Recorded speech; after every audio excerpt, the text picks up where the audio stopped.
Hello, and welcome back to the Pregnancy Help Podcast powered by Heartbeat International. This is Marketing Minute, our monthly segment focused on practical marketing strategies for pregnancy help organizations. I'm Delaney, manager of Extend Web Services, and last month we talked about using AI to strengthen your marketing. Today, we're taking the next step by talking with IT and cybersecurity consultant Tim Stevens to answer some of the biggest questions around AI, data, privacy, and security so you can use these tools with confidence. Okay, Tim, I want to set the scene here. So can you give us an idea of when we jump forward and we're talking about AI and data, privacy and security, which platforms are we really talking about? I think for this particular case, we'll really be focusing on kind of the big three. We're talking about ChatGPT, Mhm. Gemini, and Claude. Those are really the three primary AI agents that are out there that everyday folks are using. We're not getting into the nitty gritty stuff where developers or advanced marketing personnel are using. So we'll mostly focus on those. A lot of what we talk about will be general guidance that can cover some of the other tools out there. If you go to something like DeepSeek, Quinn, some of those Mhm. other models, but we're really going to be focused on that surface level kind of web UI based chat service. And again, this is general guidance. This isn't really, something that should be considered legal advice. I always want to clarify anything that's involving real client data or personal information, organization information. I would say you want to, consult with your own leadership, your own advisors, legal counsel. It's funny. I've talked with different pregnancy help organization team members, and I've seen a variety of responses when it comes to AI and what's happening. Like I remember I was just talking with someone recently, mid to late 20s, and they did not want to touch AI with a 10-foot pole. Like they didn't want anything to do with it. And then I've talked with some team members, and I'm like, I think you're putting entirely too much into AI, or giving it too much information without some kind of parameters. And so I feel like the people listening today, they probably are all across the spectrum. But I am curious, Tim, as someone who's been in the tech web development for so long, what has it been like to see the developments in AI from where you're sitting and with your background? Oh gosh, you didn't have to say so long. I'm not that old. I meant that in a good way, Tim. So much experience. Yeah.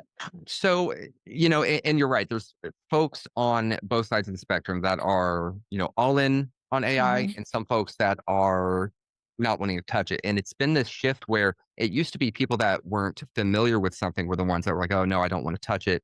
And then the, Mhm. more technologically advanced or whatever are more into it. However, the shift has happened whenever, the people that are more technologically advanced and into things start to Yeah. realize we've seen some of the privacy issues. We've seen some of the Mhm. data security issues. We've had our information stolen, used for things that we weren't okay with and weren't aware that it was being used for. So you see people, all over the place there. What I'm hoping folks can get out of this is how to use it appropriately, Mhm. and also not to be scared of it. So there are ways to integrate AI that are safe and effective, Mhm. and can really help optimize, the efficiency in your organization without feeding it so much where you are getting yourself into hot water with exposing personal information, organization information, or worst case client information. Yeah. No, that makes sense. And we really do think utilizing certain AI tools can greatly benefit PHOs, make some things easier and everything. But I just kind of putting myself in their position for a moment. Some of the questions that come to mind are things like, you've touched on it a little bit, but how do I even know which AI tools are safe to interact with? That's a challenging one, and it boils down to mostly it's not so much is one AI tool safe to use versus another? There are some out there that I would say, avoid, especially some that are not US based or whatnot. You don't really necessarily want to be sending much data outside the country if you can help it, if you're a local US based organization. Hmm. But it's mostly going to boil down to how are you using it? If you're Okay. following appropriate steps, if you have a checklist, which we do have a handout that we can mention in this that folks can get on, okay, how should I use this AI and which ones are really beneficial for me to use for different specific use cases. Yeah, and I think that I mean, I've heard some, cautionary tales, I guess, of people how they're using AI, but, as we dive into this conversation, why do you think it's important for people to make sure they have good processes or, rules for how, like, as individuals, they're interacting with AI, but also, probably to a larger degree, as how the organization is interacting with AI?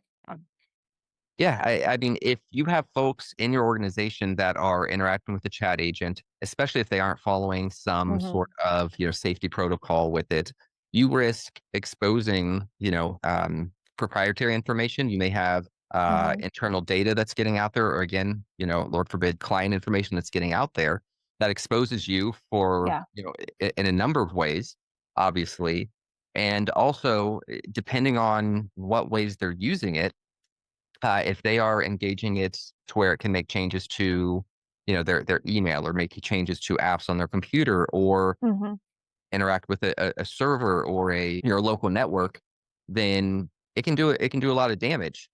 yeah, AI is like a magical employee that will say yes to anything you want it to do. yeah, And I mean, it's the Gandalf of employees. It will do very, very powerful spells, and it uh-huh. can sometimes do a lot more damage than good if you're not careful with it. So, That's fantastic. I don't know if you've ever had a Gandalf reference on the Marketing Minute episodes, at least. well, you're talking to the guy that learned to speak Elvish in middle school. So, That's true. I forgot about that. Do you still remember any of it? if I did, you'd never know. Okay, okay, okay. But going back to data and like talking about like why it's important to have processes and rules for how you're interacting with it.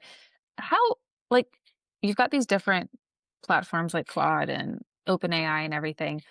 How like, what's happening with the data? Like, we're clearly feeding prompts and information, interacting with it. We know that AI models are always learning. So, what exactly is happening with the data, I guess, information that I'm putting into it?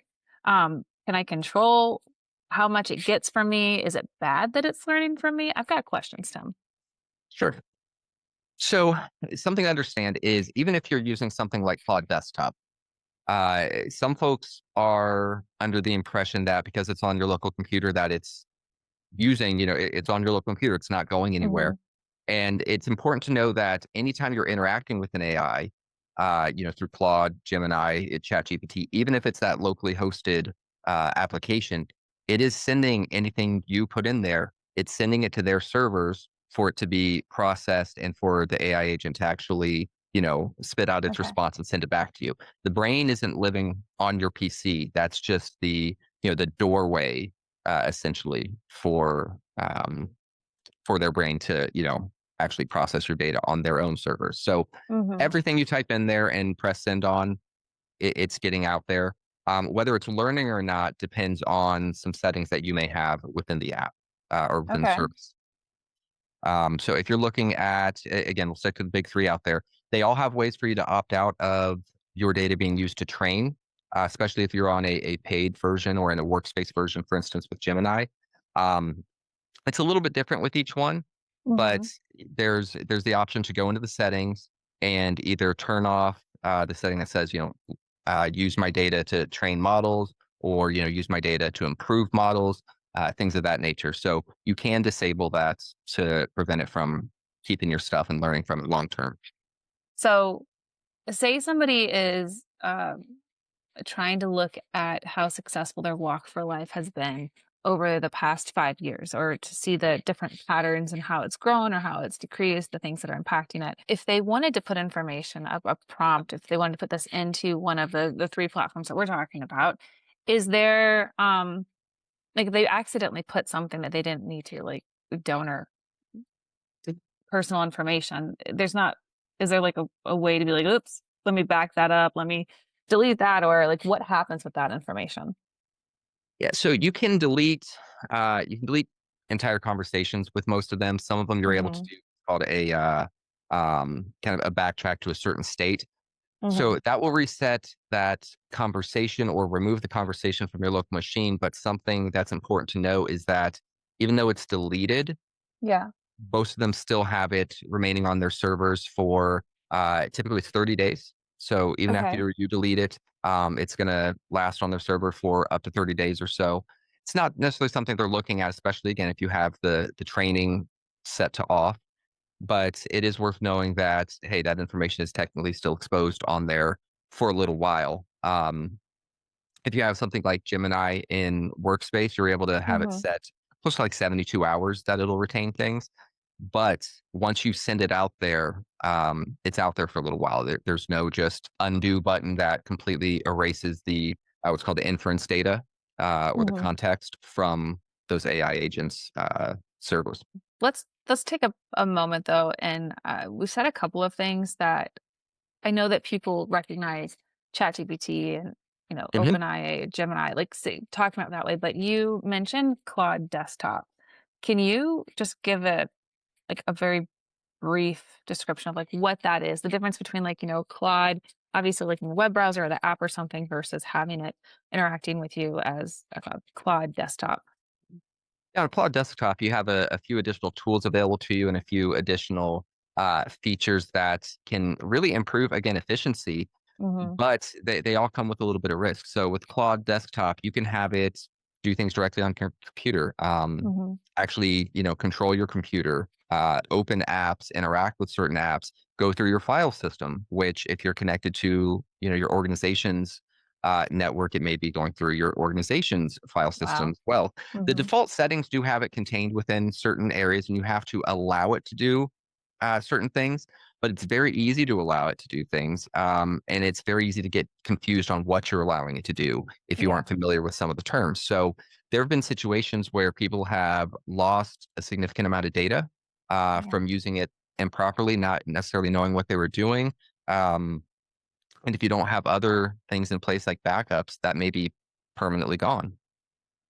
So it can be a little dangerous. It also allows you to interact with you can connect your bank account to Cloud Desktop. You can connect your email, your Google Drive, your Microsoft Yeah. storage, all kinds of things to it. So it's great, but scary.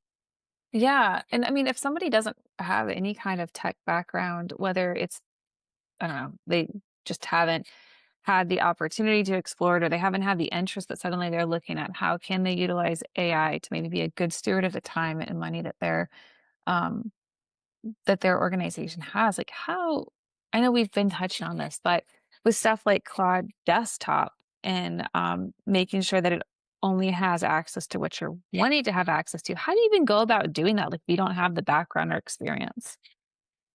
Well, one thing I would say is, consult somebody, and that Hmm. doesn't mean consult the AI agent Yeah, asking, right. what it can do. Now, granted, they oftentimes will give you some very candid advice and say, hey, you probably don't want this for X, Y, Z. But consult with someone that may know. Even some forums of folks that can share a little bit about what it is. You can do some research to figure out what some of the services are, some of the features are. Hmm. But with how rapidly these things are changing, sometimes a Google search, the results you're getting are 2 weeks outdated, and they've had three changes since then as far as the capabilities. So you might be getting outdated information. So I would say a rule of thumb is if you don't know for sure what it is and you have full confidence, just don't enable it. Um, Okay. and then consult either a IT specialist or someone if you guys are working with someone to say, hey, is this safe? How can I use it? We also are going to have again, we'll have that handout that's talking about what AIs are safe to use Hmm. for certain things, how to use them, and we also have a handout that's talking about it's a checklist essentially to say, okay, here are the things I need to confirm before I either subscribe to an AI service or allow a vendor to integrate a certain AI into my organization. Yeah, I know that we're gonna have the worksheets that people can like download those and take a look at them. But Tim, could you kind of like touch on that a little bit? Like how, looking at it from the perspective of like before I put a prompt in or before I really go and have it, like say I've opened up Claude or ChatGPT and I'm wanting to work through some things. How can I tell like what information is safe to share? Yeah. I kind of label information to three categories, kind of a green, yellow, red. Okay. Green items, which would be go ahead and do it. Things that are public information. If it's information from your website, if you're copying from that and say, hey, here's what I have, can you help me reword this? Or here's this. Can you help me expand on this for a social media post or something along those lines? Yeah. Made up information is fine as well. If it's something completely fabricated and you're just using a very general example, that's simply going to be okay. Um, where you start getting into more of that yellow area, Mhm. which it may be okay, but just be cautious with it. Is if you're using internal information. So if you're sharing internal financial information, Mm. if you're sharing internal staff information, that's where it kind of gets into a little bit of that yellow zone where you want to make sure you're not oversharing. You're not sharing anything that could be uh, used maliciously. Again, even Mhm. though the AI agents aren't necessarily going to use them in that way, you just need to, be safe and be a good steward of the information. And then the red, which is where I'd say, really don't do it at all, is, real person tied to your services, client information, don't put it in there. Mhm. And that's one of those things where it can be tricky because there are AIs out there that are, confessing HIPAA compliance or at least HIPAA readiness. And you may be able to do a business associate agreement with them where you can do some of that stuff. But for general AI services like the ChatGPTs, the Claudes, the Geminis, avoid client information at all costs. Okay. And this is me bouncing around a little bit, but Mhm. going in with making sure you know exactly what you are sharing. If an AI tool asks to like connect with my Gmail or files or something, do you have any idea what I'm actually agreeing to in that instance? Yeah, and that's where you need to consider what's in your Gmail and Mhm. what's in your Drive. So it is technically getting full access to everything at that point. It can do a full scan of all your emails, and it'll go through all of them. What it does with that information really depends Mhm. on what you're using it for or directing it to do. But if once you give it access, it has access. It can read all of Right. that stuff. So if you have in your Google Drive or something like that, um, or on your computer, if you give it access to that, if you have Mhm. client information on there, intake forms, anything like that, Yeah. uh, you're risking exposing some of that. So it's something to be very, very cautious of and to consider very closely before you allow any type of integrations like that. As a child of the 90s, this is just giving me um a lot of the different things they taught you, like whether it was like Dare or even Smokey the Bear, where it's like only you could prevent forest fires. Yeah. Um, It, where it's just like stop, stop and think before you take this next move, basically. Okay. abs- Speaking of pitfalls and things that people need to be aware of as they move forward, I know one of the things that you and I have talked about a little bit is just that, scams aren't anything new, but um, but AI is changing the scam game a little bit. Like, it's not abnormal to get texts or phone calls, emails about scams. It's really easy to play off of people's fears. It's really easy to like look convincing if you have just the right information. And I feel like AI has just like really leveled it up. So just like let's take a moment to talk about like how has AI changed its scams we should worry about. yeah. Well, not only have they improved the scam systems that were already out there, so Hmm. the email scams, that you may have gotten back in the day that were at first a little, concerning, or you may have gotten fooled in the 90s and 2000s that Yeah. everybody just got used to. And they're like, oh, this is obvious. Well, they've advanced. AI has given not only the scammers advanced data and, scraping abilities to be able to find all kinds of information that Hmm. gives them a little more, perceived credibility in what they send, but it killed some of the old giveaways like the bad grammar, typos, that kind of stuff. Yeah. Uh, that is gone. AI is polishing that.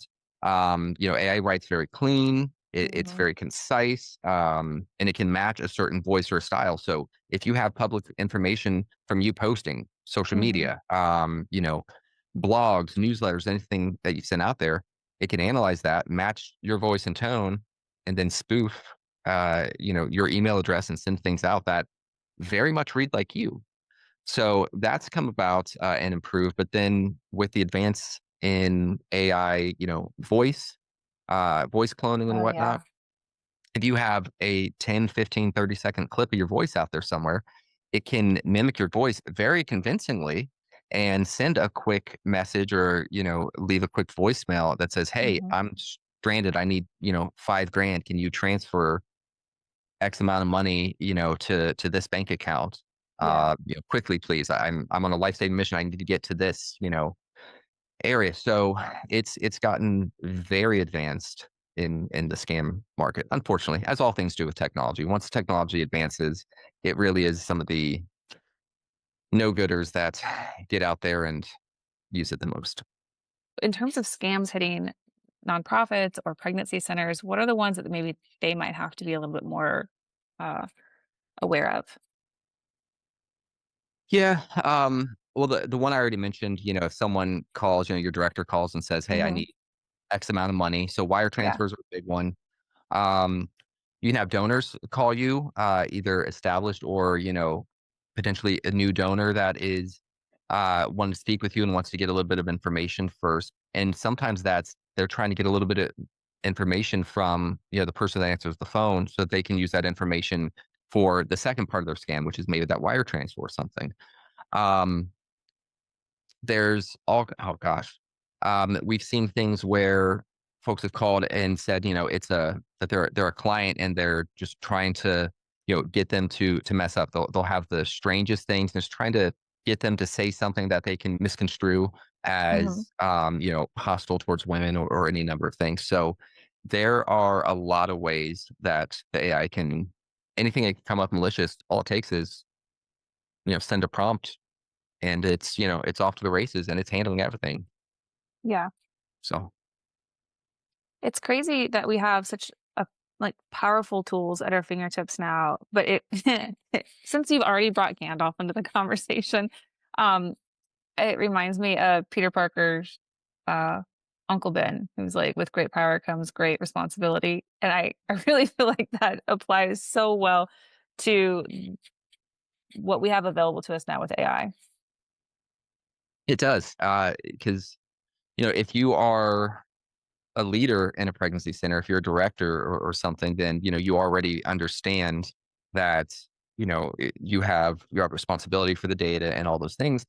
But especially someone new in an organization, they might not understand the level of scrutiny. Number one, Hmm. that's the movements under, but also the level of data and the amount of information that's potentially in your environment, in your data set. That it's personal information, yours and the organization, and so it's so easy to expose that and have it out there. So having some sort of policy, AI Hmm. policy, which I know you guys kind of touched on a little bit last Yeah. month, would be very good. Having something that says, "Hey, this is how we're doing AI." You can also set up, say, "Hey, these are the AIs we're going to use," and you could look at getting business plans with those, where you have some monitoring options in place, as well as you have some limitations and some means of managing and kind of putting some guardrails on how people use it. So that's Hmm. something worth considering looking into as well.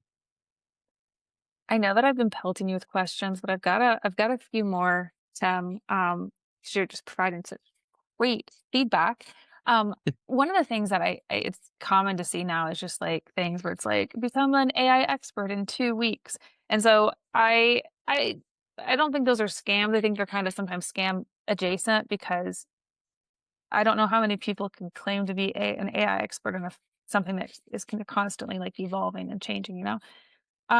So people who are interested in learning more or utilizing AI more, like where where are even good places for them to find information? Like obviously we've done very high level um talks about AI on the Marketing Minute podcast, but that there's still so much to learn, especially like hands-on experience. Where can someone go to get that? Yes, you can experiment on like your computer and taking baby steps, but if you're really wanting to dive into information available, where should they go?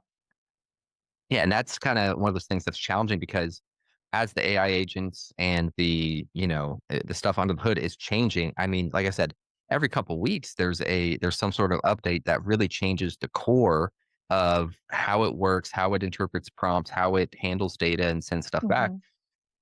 Uh, that it's really challenging to keep up with it and find resources online that are relevant to how things are now.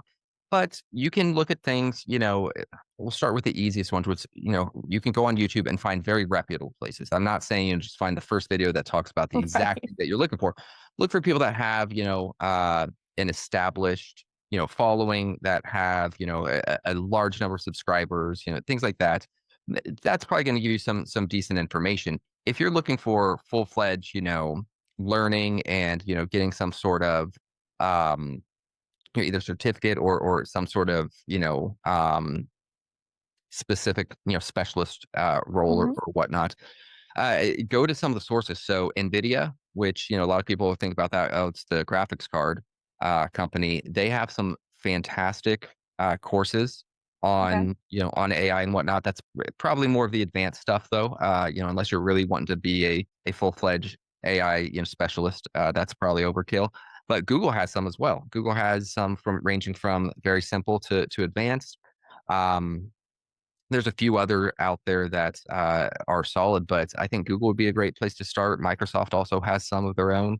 Just the thing to keep in mind is it's always changing. So this isn't a set it and forget it or learn it and think you're good to go. Sure. Because as soon as if you get a certificate or you get something, as soon as it's printed on paper, something's changed that it means you have to do the continued learning on it. So Yeah, that makes me think of, like, when you drive a new car off the lot, like, it automatically depreciates. As soon as you put it out, there's something new for you to learn. Um, I think it's obviously Microsoft has its own site. I think it'd be easy to navigate to courses there, but when you talk about Google, I could be wrong, but I feel like a lot of people's interaction with Google is like using Google search or something. So if they're wanting to specifically find some courses that Google is providing on this, where would they go to find those? I just Googled it to confirm the link. So it's grow.google. Let's see. Yeah, grow.google. If you go there, so it has essentially essential AI skills for everyone, as it says. So you again, it's going to range from very simplistic things, Mhm, just learning how to prompt it appropriately, what kind of things, to tell it to give it the context it needs to give you the appropriate information, to a full-fledged, Google AI professional certificate, which that's going to be way more advanced for 99% of the people that are going to see this most likely, but mhm. it's worth knowing what you can get into. You may start with a basic one and, get the bug and want to keep going. Sure. Something else that's important to keep in mind is as you're learning these things, it shouldn't be that you learn AI and then you're able to pull in cybersecurity into it, or you're able to pull Mhm. in, software development into that as the secondary deal. A lot of things you're going to want to have a specialty, cybersecurity. I'm just using the ones that I'm in, Yeah, cybersecurity or IT or websites or development, and then learn the AI to apply that to your specialty. sure. Because AI can, while it's very good and efficient, it can also give you a false sense of security where Oh, yeah. you know you're going to learn something and then you're going to go full into it, and then you run into all these kinds of gotchas about the under the hood stuff that you may not be Mhm. familiar with. So it's worth um, it's worth knowing that you can learn, but you want to keep it in context. Yeah, no, that totally makes sense. Tim, I know that, you it's like both sides of the same coin. On one hand, you wanna make sure that people, when they're interacting with AI, are doing it in as safe way as possible for themselves and Mm. their organizations. But on the other hand, you really do want people to take advantage of these tools that are out there now. You don't want them to like necessarily be scared. Like there's a difference between being cautious and being scared to interact. So I don't know if there's anything that you want to say in terms of, I guess, encouragement as people are looking at these AI tools available to them. Yeah, I mean, I mentioned a few times in here, as I was saying some of the capabilities of AI, I say, hey, that's kind of Hmm. scary. And there is a difference between something that's scary and then something that you should be just scared of. Um, I don't like horses. I'm scared of horses. That doesn't mean horseback riding's bad. Uh, Sure. So there's no reason to, avoid AI entirely. It's just, you need to know where your data is going Mhm. so that you can use it with confidence. Um, and so that you can, ensure folks below you in your organization are also using it appropriately. They're smart and safe. It's not the opposite of using it. It's what makes using it work. So if you Mhm. are using it appropriately, you're going to see massive improvements in efficiency, Mhm. and probably even in quality because humans make a lot of mistakes. It's incredible the amount of grammar that I have learned just from using AI. So it's one of those things where I don't want anyone to walk away from this scared of it because I shared all of these, cautionary tales. I Sure. want people to just be aware of some of the pitfalls out there so they can avoid them. Yeah, no, that totally makes sense. I know that some of the things that we're interested in having further conversations about is more conversations about AI in terms of how, honestly, just even how it's changing the search game. I think that's something that we'll probably have our digital advertising specialist, Jack, on to talk about. And if I can convince you, Tim, to do another episode with us, I feel like the three of us could have a really good conversation about that. I know Yeah. something else you and I have talked about is potentially having a deeper conversation about security in general when it comes to you know all things interweb, Yep. probably other things as well, like when it comes to cybersecurity. um and the reason, I mean, obviously, I think the search one, it's obvious why we would talk about that on a marketing minute, but in the future why we might delve deeper into cybersecurity is just because a lot of what we're encouraging you to do um in these marketing minute episodes is to take advantage of digital solutions, digital tools, and when it comes to Mhm. marketing and placing your organization in front of men and women in need of your services. So we'll continue to have the both and. Yes, we're going to talk about a lot about marketing, but we're also going to have episodes like this one so that you can have as safe and productive of a time as possible as you interact with these tools. Um, but Tim, we are now landing this plane. Is there anything else that you want to add? Anything you want to leave the listeners with before we close out today? I would just go back to what you were saying at the beginning, when we're talking about the AI eager and the AI kind of avoidant. Hmm. For those that are avoidant, I would say, please give it a try. Just experiment with it a little bit. Even from a personal standpoint, don't start using it for the organization or anything. Just do very basic things. You could do something as simple as, hey, ChatGPT, write me a story about, you know, the three little pigs after the wolf went away. Right. Something silly like that. Just get familiar with it a little more comfortable, to see how it works and see that it's not all big and bad and dangerous and scary. And then for those that are really into the AI and very eager to use it, I hope that this can show them a little bit about how they can very quickly fall into some of the pitfalls we talked about, and that Hmm. they can really stop to think and consider how they're approaching things to make sure they're using things appropriately. I like it. Tim, thank you so much for joining us today. Of course. And thank you to all you lovely listeners for tuning in for another Marketing Minute. I hope you have a great day.